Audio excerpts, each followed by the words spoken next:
और अब तो यह भी संसद में झूठ बोल दिया गया कि प्रधानमंत्री जाते हैं तो हवाई जहाज में ही सोते हैं, और कहता खुद को चौथा खंबा है, काम सरकार के डंडे जैसा करता है। कि इस मीडिया से आप लोकतंत्र की उम्मीद मत करना। इतने डरे हुए लोगों के बीच में कोई च्यवनप्राश का बिजनेस कैसे कर ले रहा है, ये मुझे समझ में नहीं आ रहा है। नेशन वांट्स टू नो करते करते आए थे, अब आगे कहते हैं गवर्नमेंट वांट्स टू नो। मैंने खराब से खराब एंकर देखा था, तलवार के साथ एंकर नहीं देखा था। कि अक्षय कुमार ने खुद इंटरव्यू की पेशकश की थी या उसको उसी तरह से रात में जगा के लाया गया था जैसे राज्यपाल को लाया गया था। आपका एक किसी पाकिस्तान के साथ फोटो खींच जाए, तुरंत कहेगा कि जेएनयू वाला एंटी नेशनल हो गया। लेकिन ये सब एंकर जो है सो कॉल्ड नेशनल, रोज पाकिस्तान के किसी आदमी को बिठा के डिबेट कर रहा होता है। ये इनका देश प्रेम है। भारत में प्याज 100 रुपया किलो हो गया, चिंता नहीं। पाकिस्तान में 100 रुपया किलो टमाटर मिल रहा है, उसकी चिंता है। तो खोल लो अपना ब्यूरो वहीं जाकर। अगर आपको गुवाहाटी में ब्यूरो नहीं है, भुवनेश्वर में ब्यूरो नहीं है, तो इस्लामाबाद में खोल लीजिए आप। अब रोज रोज अखबार में और टीवी में प्रधानमंत्री को ही देखना है, तो उनका एक फोटो क्यों नहीं हम घर में लगा सकते हैं? आ रहे हैं तो रिपब्लिक टीवी के कार्यक्रम में कह रहे हैं कि हमारी सरकार के अच्छे कामों को आप नहीं दिखाते। किसको कह रहे थे भाई? आपकी सरकार को बचाने के लिए तो 2000 रुपए के नोट में लोग जीपीएस सिस्टम दिखा रहे थे। मीडिया की कल्पना में यह बात है कि वो मानवाधिकार के लिए लड़ेगा, लेकिन भारत का मीडिया मानवाधिकार की कल्पना के खिलाफ लड़ता है और कहता खुद को चौथा खंबा है, काम सरकार के डंडे जैसा करता है। तो इस मीडिया ने हमारे भीतर की लोकतांत्रिकता को इतना खत्म कर दिया है कि हम अब चुप रहना सीख गए हैं और इतना डर गए हैं कि एक कवरेज से और एक लेख से हमें लगता है कि हमारा मुल्क भरभरा जाएगा। कोई खिलौना थोड़ी है कि कोई लेके चला जाएगा यहां से। ये जमीन तो यही रहने वाली है, हम रहें या ना रहें। ये आपका मीडिया जो है हिंदुस्तान का, ये साबित हो गया कि ये आगे अब कभी लोकतंत्र के लिए खड़ा नहीं रहने वाला है। ये खतरनाक औजार है आपके सामने, इस बात को समझ लीजिए आप।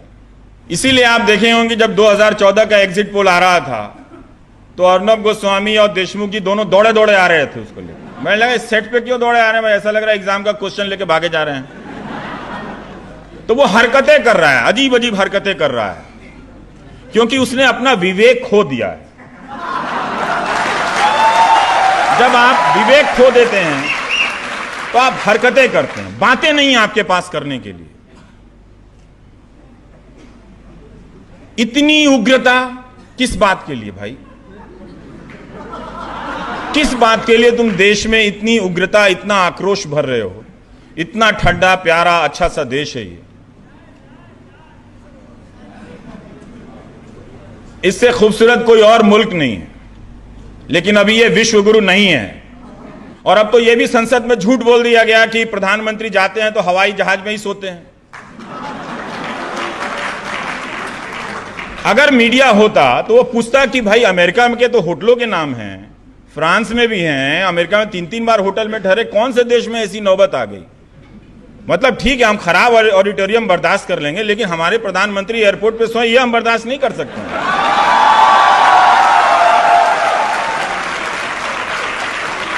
हम देंगे खर्चा उनके होटल में रहने का, हम लोग देंगे। फीस नहीं है तो क्या हुआ, स्मार्टफोन तो है ना, अपना बेच दीजिए, उनके होटल का खर्चा दे दीजिए। कुछ भी बोला जा रहा है और कुछ भी बोला जा रहा है, लोगों तक बात पहुंचाई जा रही है, क्योंकि बीच में अब मीडिया का फिल्टर नहीं है। न्यूज 18 के एक प्रोमो में एक एंकर कह रहा है कि मेजॉरिटी अब तक चुप थी। कब चुप थी भाई? तुम आज एंकर बने हो, तुम्हारा आज प्रोमो बना है और तुम ऐसे कह दोगे प्रोमो में कि मेजॉरिटी चुप थी हिंदुस्तान की? कब चुप थी? लेकिन वो प्रोमो में कह रहा कि मेजॉरिटी अब तक चुप थी, अब बोलेगी। देखिए कितनी डरावनी बात है कि किसी देश का मीडिया अगर मेजॉरिटेरियनिज्म का ऐलान करे, डरना चाहिए दोस्तों, सोचना चाहिए इसका रिजल्ट क्या निकलेगा। 4.5% जीडीपी के अलावा इसका कोई रिजल्ट निकल रहा है? उस मेजॉरिटी के ही लड़कों की नौकरियां जा रही हैं, लड़कियों की नौकरियां जा रही हैं। और उनके ही बच्चे जो हिंदी प्रदेश के ज्यादातर बच्चे हैं, उनको ना अच्छा स्कूल मिल रहा है, ना अच्छा कॉलेज मिल रहा है और ना अच्छा अखबार मिल रहा है। एक ही मौका था उनके पास, प्लेटफॉर्म था कि ये मीडिया हमको बताता है, कम से कम हमको स्कूल में मास्टर नहीं मिला, प्रोफेसर नहीं मिला, तो अब वो अखबार भी उसको अंधेरे में रखने का काम करता है।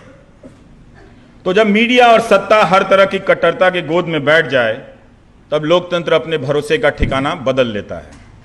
वो अखबारों में नहीं रहता, न्यूज़ चैनलों में नहीं रहता है, वो खुद को जनता के विवेक के उन कोनों में बचा कर रखता है जहां कोई चीखने वाला राष्ट्रवादी एंकर नहीं होता, और जिसके बगल में इस यूनिवर्सिटी में तोप रखने की वकालत करने वाला कोई रिटायर्ड फौजी भी नहीं होता है। अगर इस तरह से कॉलेजों में टैंक रख दिए जाएं तो दुनिया भर की सेना के बैरक खाली हो जाएंगे। यूनिवर्सिटी आपकी बैरक में बदल जाएगी और बैरक में यूनिवर्सिटी खोलनी पड़ जाएगी। उन सिपाहियों की कोई हमदर्दी नहीं है, उन सिपाहियों की तकलीफ के बारे में ये मीडिया बात नहीं करता है। कभी उनके घरों में नहीं जाता कि उनके बच्चों के साथ क्या हो रहा है, उनकी सैलरी के साथ क्या हो रहा है, वो मच्छर और मलेरिया से मर जा रहे हैं, उनकी बात नहीं करता है। लेकिन उनका इस्तेमाल करके एक तरह का एक मेजोरिटेरियनिज्म आप पे थोप रहा है। ये उदाहरण बार बार बता रहे हैं कि इस मीडिया से आप लोकतंत्र की उम्मीद मत करना। इसने पीछे पीठ में छुरा नहीं मारा है, सीने पे मारा है। भारत के लोकतंत्र की छाती पर इस मीडिया ने छुरा मारा है, पीठ में नहीं। तो अगली लड़ाई अगर आपको इस लोकतंत्र को बचाने की है या अपने भीतर लोकतांत्रिकता को बचाने की है, तो आपको इस मीडिया से लड़ना पड़ेगा। आपको सबसे पहले अगर भारत के लोकतंत्र को खतरे में कहीं देखना है तो कहीं और नहीं, टेलीविजन चैनल और अखबारों के पन्ने में नजर आ जाता है कि राहुल गांधी विपक्ष नेता जब कश्मीर जाते हैं और जब रिटर्न करते हैं तो वो खबर इंडियन एक्सप्रेस के पहले पन्ने पर भी नहीं थी। इतना डर है भाई। इतने डरे हुए लोगों के बीच में कोई च्यवनप्राश का बिजनेस कैसे कर ले रहा है, ये मुझे समझ में नहीं आ रहा है।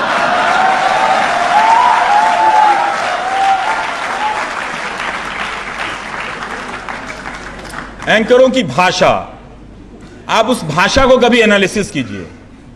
ये पूरा एंटी विमेन लैंग्वेज है, पैट्रियार्की का लैंग्वेज है जो चीख कर बोल रहा होता है।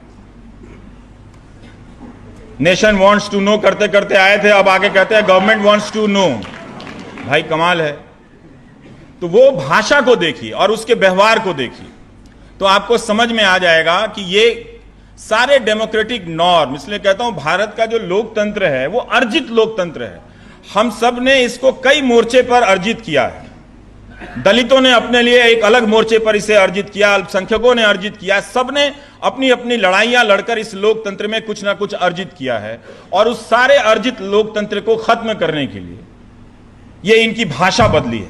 जिस भाषा में हिंसा है, देह भाषा में भी हिंसा है।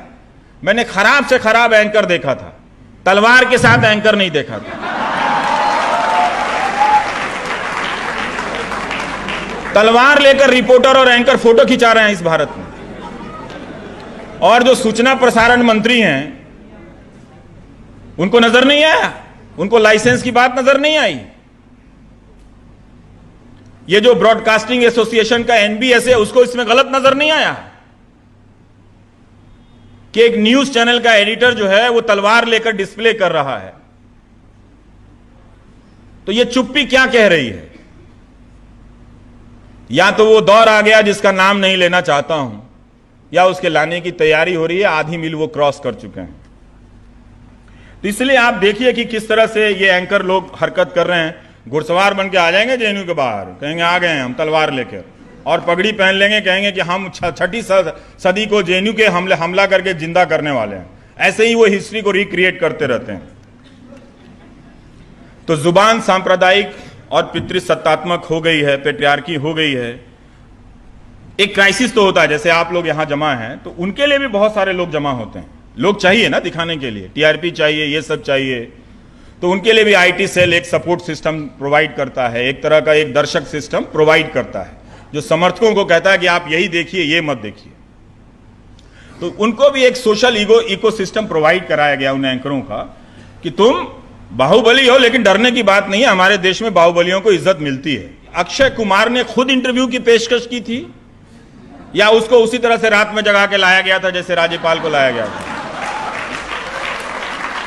और आपको एक बेसिक बात पता होती कि इस इंटरव्यू को किस चैनल के क्रू ने रिकॉर्ड किया, कहां पर यह एडिट हुई, कुछ पता नहीं है। और ANI के जरिए इसे जारी किया जाता है, सभी चैनलों पर इसको दिखाया जाता है, क्योंकि प्रधानमंत्री का इंटरव्यू है तो वो दिखाना ही पड़ता है। दिखाने में वो बात नहीं, लेकिन ये बना कैसे, इस सवाल का आधिकारिक रूप से हम जवाब नहीं जानते। क्यों नहीं जानते?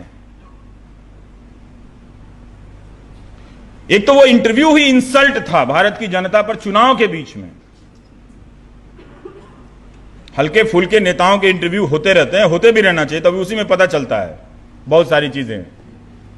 लेकिन बीच चुनाव में, और उसको बड़े बड़े एंकर कह रहे थे कि ये मोदी जी का मास्टर क्लास है और इनको विपक्ष को क्लास लेना चाहिए, सिखाना चाहिए। जिस एंकर को यह पूछना चाहिए कि ये इंटरव्यू कहां से आ गया, इसका कॉस्ट क्या है, इसकी लागत क्या है, कौन लोग थे, तो इसीलिए अब ये मीडिया जो है वो डीप स्टेट का मीडिया है। और आप जानते हैं कि जो लोग डीप स्टेट